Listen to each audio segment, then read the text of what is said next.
vous propose Dans le vif de la Constitution. Une émission présentée par Anis Moulay et Afif Alaya.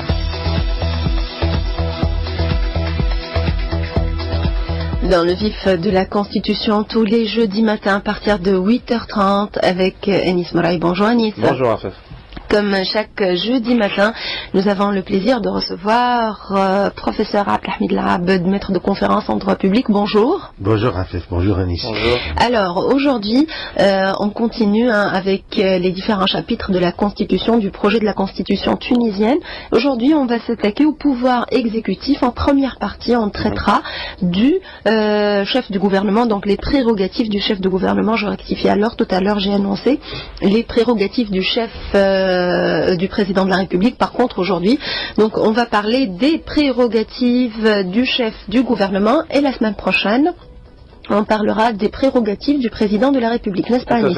On peut inverser parce que ce soit le chef du gouvernement ou le président de la République, tous les deux font partie de ce qu'on appelle le pouvoir exécutif dans le projet de la Constitution, et c'est ce qu'on appelle aussi donc un pouvoir duarchique. Ou un duopole donc d'exercice du pouvoir exécutif en Tunisie. C'est un choix qui a été donc je dirais confirmé par les constituants qui ont cherché à mettre au point un régime politique qui contrôle mutuellement donc le pouvoir exécutif. Surtout que historiquement nous avons connu donc deux dictatures avec un pouvoir présidentialiste, un pouvoir présidentialiste aux mains donc d'un seul président, et puis donc les constituants ont essayé donc d'élaborer un système là où deux chefs du pouvoir exécutif se partagent certaines compétences. On verra après, est-ce que ces compétences-là sont partagées de façon équivalente? Est-ce que les champs de compétences sont les mêmes? Est-ce qu'il pourrait y avoir donc des blocages? Là, on verra donc avec Sir Abdelhamid toutes ces considérations-là par la suite. Voilà. Donc, je voudrais bien commencer avec une première question, professeur Abdelhamid Labed. Est-ce que le gouvernement est élu par le peuple? Techniquement, le gouvernement n'est pas élu par le peuple. Techniquement, c'est-à-dire que le gouvernement, ça comprend des compétences de ministres présidés par un président de gouvernement, pour utiliser la terminologie nouvelle qui est introduite aujourd'hui dans les faits, dans la pratique, et qui est introduite ici dans le projet de la Constitution. Donc, le président du gouvernement ainsi que le ministre qui compose, ou le secrétaire d'État qui compose le gouvernement, ne sont pas élus par le peuple. Donc, par contre, le gouvernement doit avoir la confiance des élus de peuple. Donc c'est ça la nuance qui existe. Pour revenir tout à l'heure sur ce qu'a dit Anis, cette nouveauté, plus ou moins, c'est pas une nouveauté réellement, parce que d'abord, jusqu'en 1970, le texte constitutionnel originel de 1959 ne prévoyait pas l'institution d'un gouvernement tout court, parce que le gouvernement n'existe pas dans le texte originel de la Constitution de 1959. Il a été introduit par la suite à partir de 1970, peut-être exactement si ma mémoire est bonne, en 1972. Aujourd'hui, nous avons un projet de constitution qui est composé d'un 4e chapitre. À partir de l'article 70 du projet, et ce 4e chapitre intitulé le pouvoir exécutif. Et ce pouvoir exécutif, et ce chapitre est divisé en deux sections. Une première section, le président de la République, et une seconde section qui est intitulée non pas le président de la République, mais le gouvernement. Donc l'intitulé déjà indique exactement de quoi la Constitution ou le projet va parler.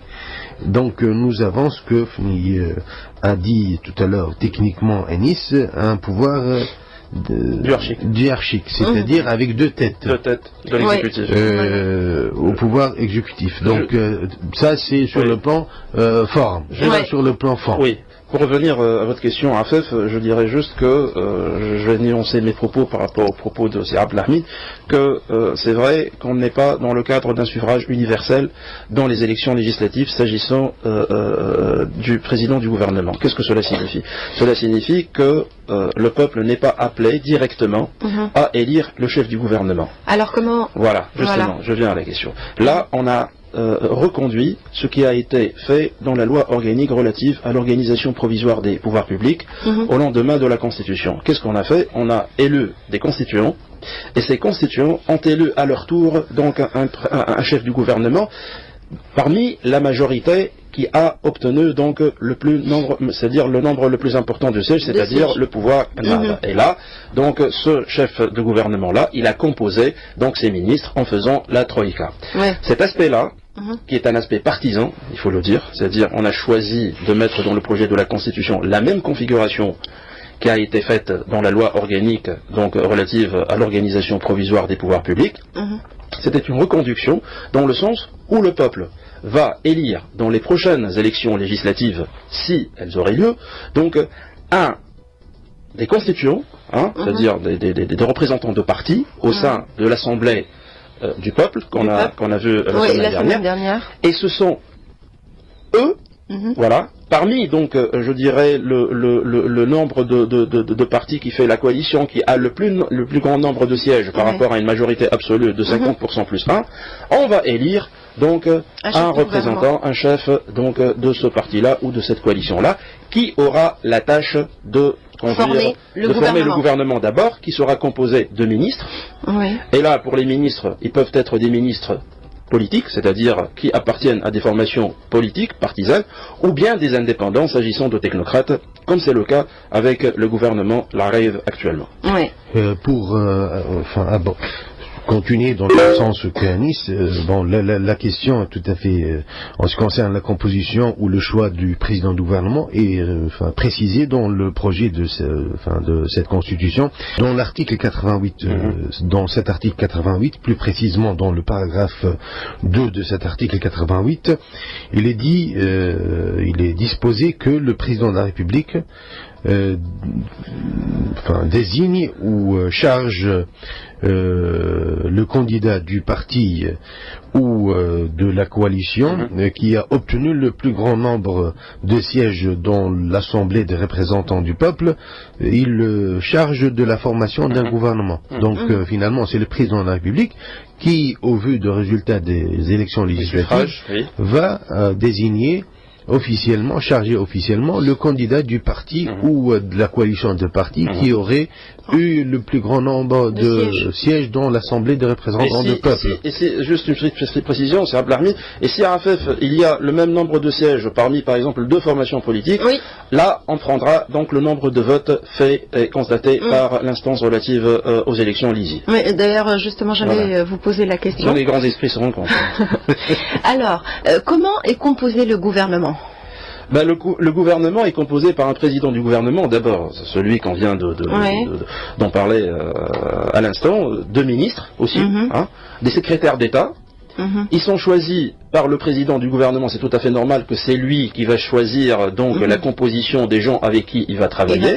Et lui il va chapeauter un peu donc tout ce beau monde-là. Il y a aussi des secrétaires d'État, comme je viens de le dire, sauf dans les deux cas, et là il y a une petite nuance à faire, du ministre de la Défense et du ministre des Affaires étrangères, dans lesquels le président de la République doit donner son avis obligatoire. Et pourquoi?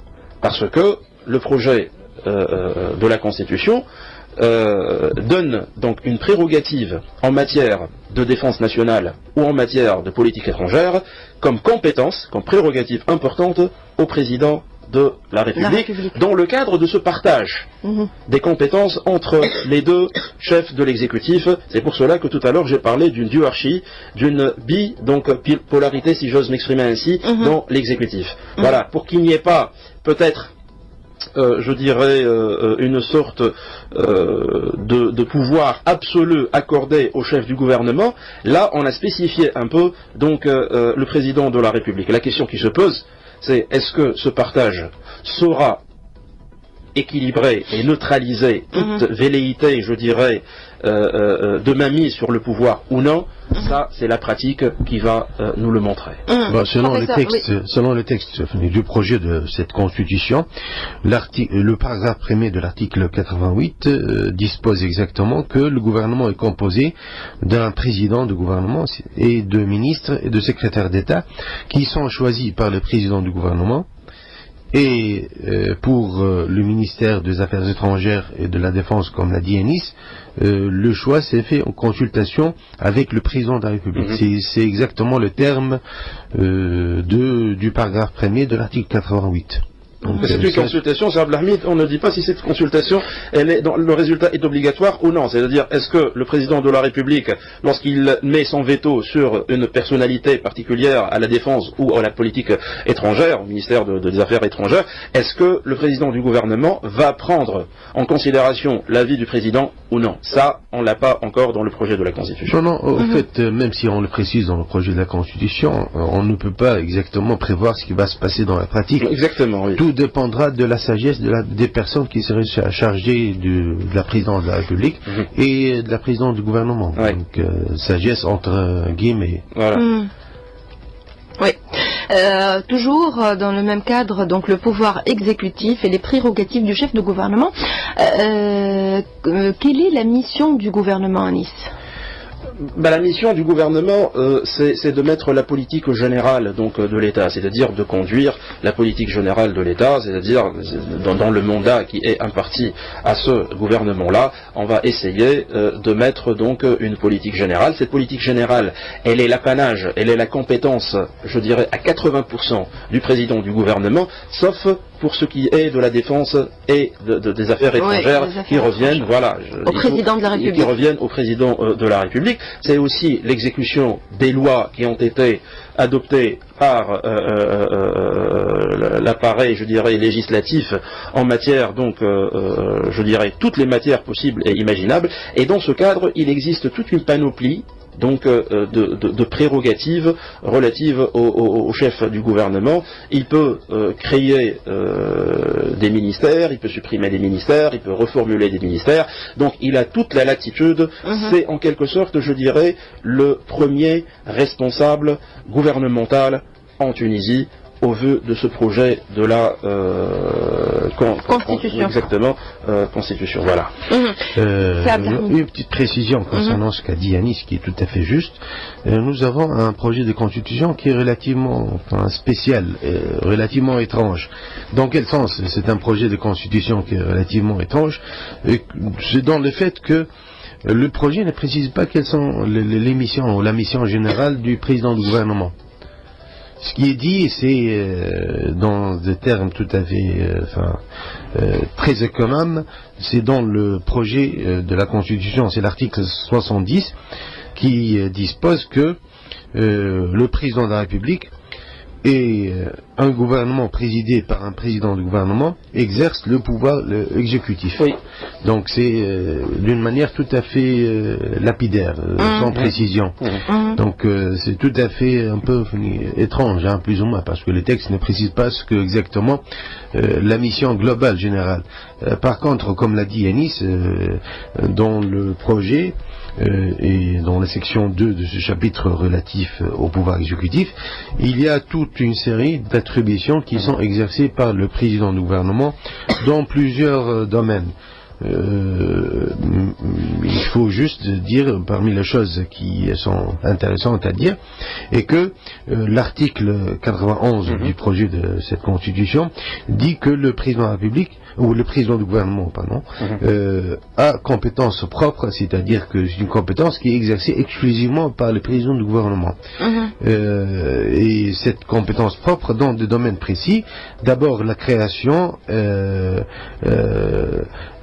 le changement ou carrément le fait de supprimer la suppression de ministères, de secrétariats d'État, et aussi la définition, la détermination des compétences et des domaines dans lesquels interviennent ces ministères et ces secrétaires d'État. Et d'ailleurs, c'est Abdelhamid, pour revenir à ce que je disais tout à l'heure, Afef, il y a une reconduction totale des prérogatives du président du gouvernement dans ce projet de la Constitution, comme ce fut le cas dans la loi organique relative donc à l'organisation provisoire des pouvoirs publics. C'est la même configuration, c'est-à-dire même les attributions, ce sont les mêmes attributions que dispose actuellement donc Ali Al-Araid, dont disposait Hamad Ijbeli auparavant, ce sont les mêmes qui ont été reconduits dans le projet de la Constitution. On peut même faire une comparaison entre les deux textes, on va voir que c'est pratiquement les mêmes prérogatives. Je reviens sur un point qui est relatif à la composition de ce gouvernement. Ici, la Constitution ou le projet de Constitution prévoit que il est interdit de cumuler l'appartenance au gouvernement en tant que ministre ou secrétaire d'État ou même président du gouvernement avec le fait d'être membre de l'Assemblée des représentants. Exactement, oui, le cumul est complètement interdit. Ce qui est le cas actuellement, n'est-ce pas? Non, ce n'est pas le cas actuellement. On peut cumuler actuellement donc à l'Assemblée nationale constituante, on peut tout à fait donc cumuler. Et s'il y a donc une renonciation au cumul, c'est parce que certains, par exemple, qui sont, c'est-à-dire élus, qui sont devenus donc des ministres, ne peuvent pas assurer leur rôle d'élu. Voilà, donc la dernière fois, on faisait un entretien avec Abdelrahman Ladram, qui est donc le ministre de la bonne gouvernance dans le gouvernement de Ali Al-Araid, et là on lui a posé la question s'il cumulait. Il a dit je cumule, je garde, je ne reçois pas le même salaire, c'est-à-dire je ne reçois pas les deux salaires, j'ai renoncé à prendre le salaire donc du constituant, mais je voudrais être présent parce que c'est ma mission première pour laquelle les gens ont voté pour moi. Dans le projet de la Constitution, on a verrouillé donc ce contexte-là, et là le constituant devra donc je dirais démissionner de l'Assemblée nationale, si on ose s'exprimer ainsi, donc du pouvoir l'Assemblée du peuple, pour se consacrer donc directement à la fonction exécutive, voilà, de ministre. Ça pose problème parce que ici, selon la théorie que nous avons étudié, lorsque nous voyons exactement quelles sont les compétences du président du gouvernement et du gouvernement, on peut dire qu'il s'agit d'un régime parlementaire. Oui, c'est tout à fait le cas. Mais lorsque vous interdisez ou vous posez une règle de non-cumul entre la fonction de ministre ou de secrétaire d'État et la fonction de député dans l'Assemblée des représentants du peuple, donc c'est une entorse aux règles du régime parlementaire. C'est pas parce que dans le régime parlementaire, par définition, les membres du gouvernement doivent exclusivement être membres d'abord du Parlement. Oui.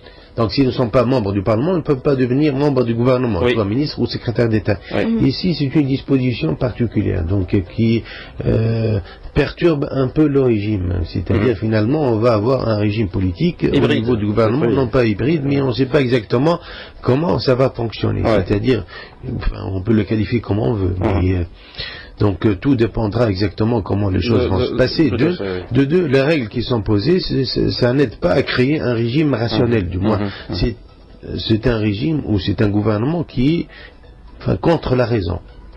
Irrationnel. D'accord. Là, on va parler du contrôle. Et comment est contrôlé le gouvernement? Le travail du gouvernement, il est contrôlé par qui? Et comment peut-on le contrôler? Est-ce qu'on peut d'abord le contrôler? Alors, Afef, c'est une disposition c'est une question qui est très importante de parler du contrôle donc fait à ce gouvernement.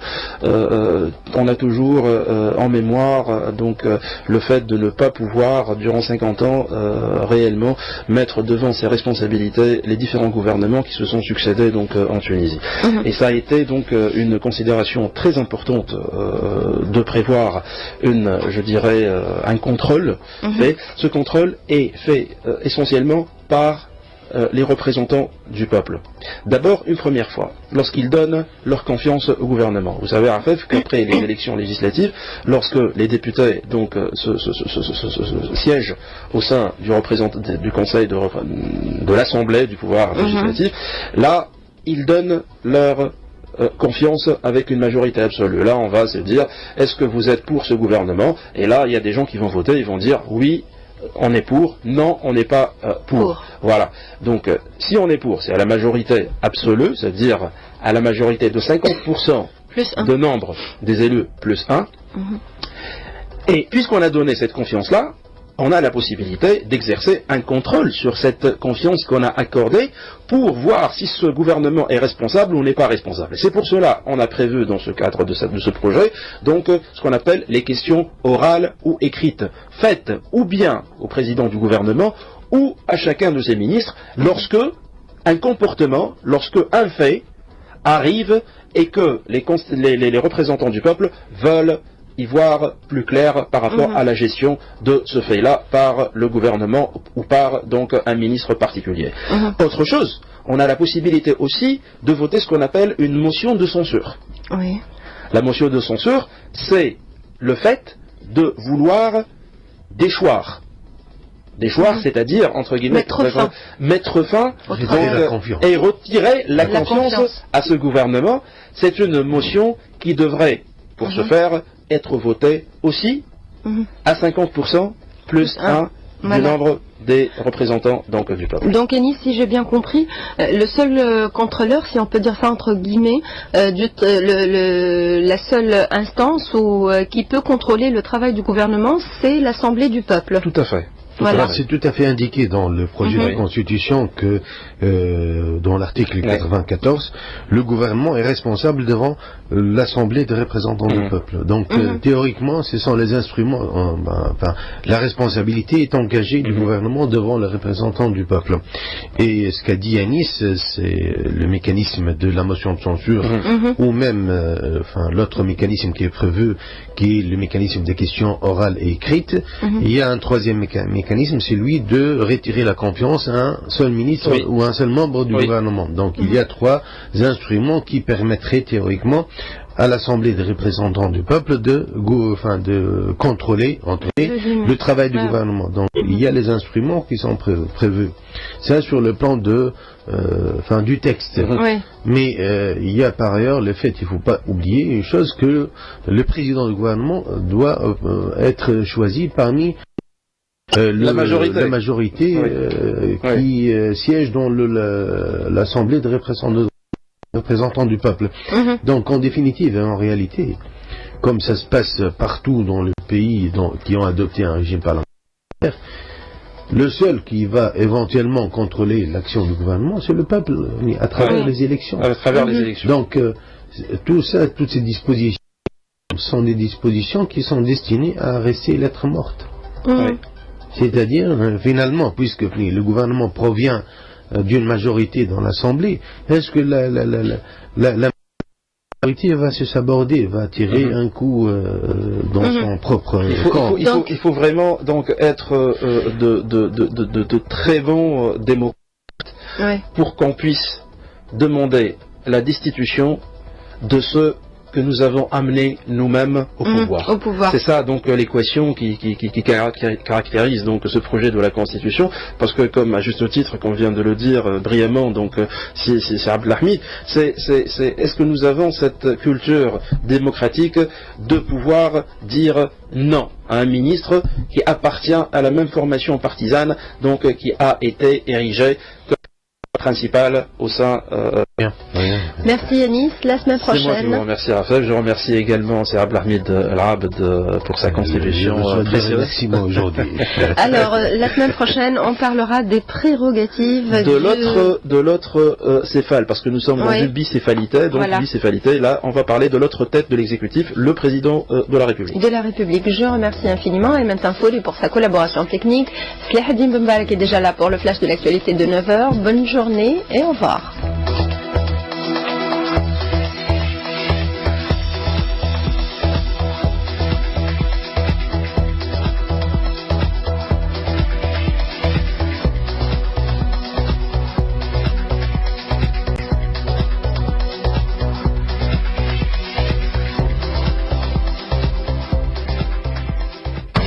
Audacieuse et curieuse, dynamique et éclectique, RCCI, multiculturelle.